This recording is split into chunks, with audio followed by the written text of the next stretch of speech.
What is up, fellow pandas? In this video I'm going to be showing you how to build this amazing zero-tick sugarcane farm that I made, and it can give you 225 sugarcane in just under 5 minutes, which is pretty insane when you think about it. So without further ado, let's get right into this tutorial.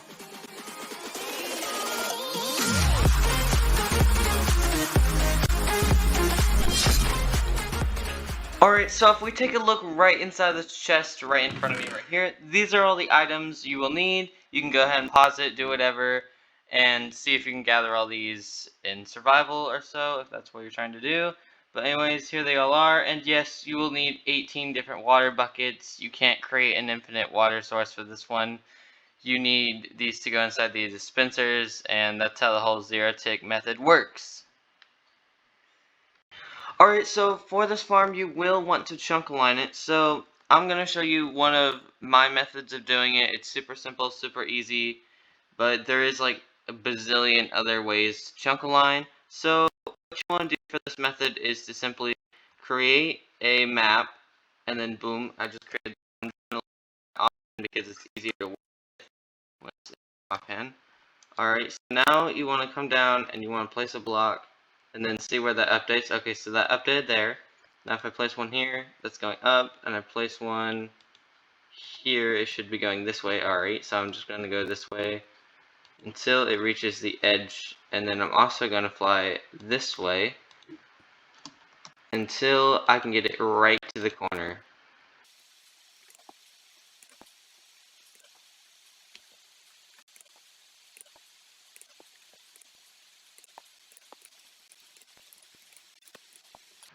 Alright, so now once you get to the corner, you want to go ahead and extend this out both ways by 15, so it's 16 in total. So that's 1, 2, 3, 4, 5, 6, 7, 8, 9, 10, 11, 12, 13, 14, 15, 16, and then do the same on the other side. So 1, 2, 3, 4, 5, 6, 7, 8, 9, 10, 11, 12, 13, 14, 15, 16. Alright, so now that we have this, we just want to connect the corners, and then we've actually marked out a chunk right here. This is a whole chunk border that all you need is like one piece of paper just to create a map, and then you can just find chunks this easily.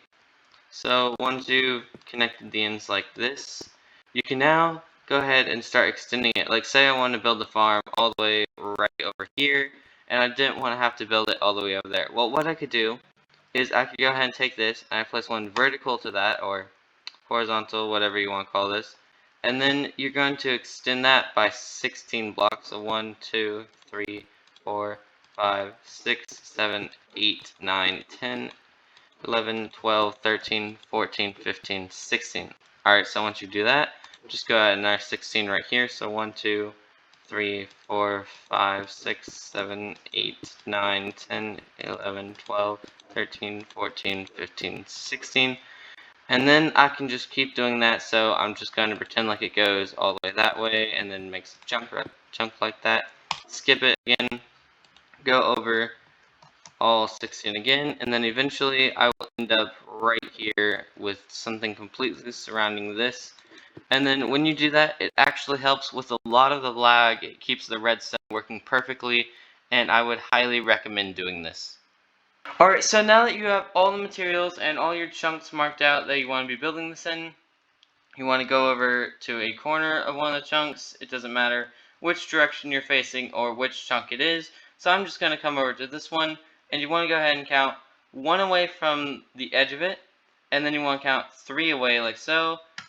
Delete a block there, delete a block there, and then you're going to go ahead and build a simple redstone clock. And I'm sure you've done this like 100 times before. So basically you just have, like, it's supposed to be a T-shape, but since we're building this in the ground, we're just going to start off with a repeater facing like that. We're going to have a piece of redstone right there, a torch right there, a block on top of that torch, a block on top of that redstone, and as you notice, it starts to go just like that, and just place a lever right there, and this is so that we can turn it off and on whenever we want. Now we can go ahead and count one away from there, and place a dropper right here. We're then going to go 9 out, so that's 1, 2, 3, 4, 5, 6, 7, 8, 9. We're going to go 1 over, so that way we're right here in relation to there. And then do the same right here, going 9 all the way across, perpendicular to that other line of droppers. Now what we're going to need to do is get out our stairs and to get out our hoppers and our chests, like so. And we're going to go ahead and place the chest first. So I'm going to go ahead and place down a block, 1 away from there, place down the chest. Then I'm going to go ahead and get out the hoppers and drag them all the way across, all 10 of them, just like this, not right there, but just like this, with them all being on top of these droppers, with 1 extra right there. So now we're going to go ahead and place some of the stairs all on top of the other line of droppers. So I'm just going to go ahead and do that real quick. Boom, boom, boom, boom, boom. Alright, and there we go. Alright, so now we should have something that looks just like this. And with all 10 of the hoppers right here, all of the 9 dispensers there, 9 more dispensers there with the stairs on top. And now we're just going to take some dirt and we're going to place it all in between the stairs and the hoppers, just like this. Now, once we have all these in place, we are going to go ahead and set in our water buckets. Alright, so when doing the water buckets, it's actually a little bit tricky because you don't want them to spill out, and that would just be bad. That would ruin all the redstone you've already placed down, which isn't much, but it still is annoying. So you're just going to go ahead and place down 1 bucket of water in each one of these dispensers, going all the way down all of the front side. Alright, so now there should be a bucket of water in each of these front dispensers, going all the way down. And now what we want to do is make sure that that water doesn't spill out. We do not want to flip that switch yet. So we want to go ahead and just place down 3 blocks right there, 2 blocks right over here, and then finally just place down a bunch of blocks right here on the front that go all the way down to the very end, except for this chest right here that makes the shape look like this. Now what we're going to go ahead and do is some of our redstone. Place it and the water's not going to overflow, so we're just going to go ahead and do a simple design. We're just going to place down 1 right there, 1 right there, 1 right, not there, but 1 right there, and 1 right there, and then just run a whole line going all the way down. We're going to go ahead and do that to both sides, so 1 over, place it, place it, place it, place it, and then just go all the way down like this, making a line. Then we're going to connect it on both sides like this, just going right underneath over there. It should be powered by this torch right here, and also from this lever right here. Now you should notice that when you flick the lever at this point, it should start water locking these hoppers going all the way down, except for the one at the end, and unlocking them. So once you have this done, you actually want to stop it with the water inside. So right then I didn't stop it with the water locked inside, so I'm real quickly going to flick that and flick it again, and now there should be water all inside of these. The reason that we want that is we want it to be opposite, so from this side I mean opposite from that side. And then we're going to go ahead and come down over here, and these should all be empty buckets of water. So now we want these to be filled with water, so we're going to take the remaining 9 buckets of water and stick each one of them inside the dispensers, just like so.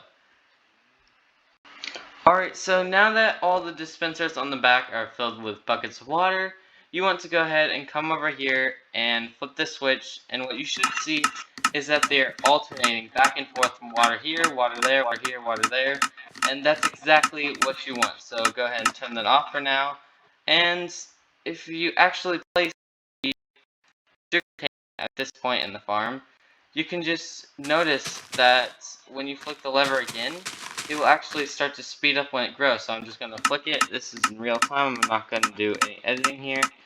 But anyways, after about 10 seconds, you should see that they start growing, and then a lot of them just start following after that. Alright, so now we want to go ahead and build the harvesting part of this farm. So what we want to go ahead and do is line the sides with solid blocks like this, 2 high on both sides, so 2 high. Now that we have all that finished, we can go ahead and place down the glass. And even though you might want to place it on here, believe me, I placed it on this row like a bazillion times while building this. You want to place it on the hoppers.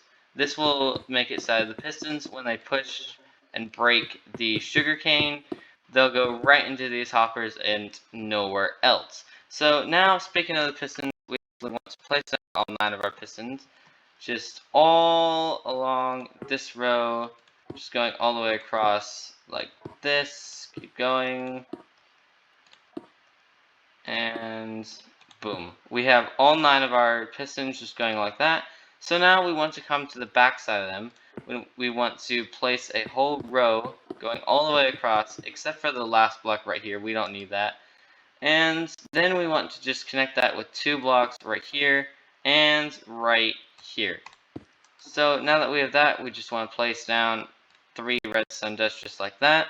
We want to get out another redstone repeater and place it right there. We want to go ahead and line the entire row right here with redstone. And now your farm is basically completed. So if I just flip the switch real quick, you can notice that every now and then one of these sugarcane will grow, which is way faster. Like, see, that is way faster than what an average sugarcane grows at. And it's really convenient for getting sugarcane fast and efficient. And this farm has never broken on me, which is a plus because all the other zero-tick farms I've tried, they all just break within like 2 seconds. So now the last thing we want to do for this farm is just to simply place down a roof for it, which isn't really necessary, but it just always completes the farm and makes it look more like an actual build rather than just something without a roof on it, which personally I don't like very much. So I'm just going to finish up this, place down another row right here, and boom, your farm is actually complete at this point. Alright, so I hope you guys liked this tutorial. I hope it works for you guys. And if you have any questions, just leave them down in the comment section below. And until the next time, guys, peace. So this is the point in the video where I tell you guys to subscribe, because apparently, based on the YouTube algorithm, you guys don't subscribe unless I say subscribe, which is really just a command. It's not really just an option. You have to subscribe. No, I'm just kidding, guys. It's fine if you don't. It just helps out my channel a lot.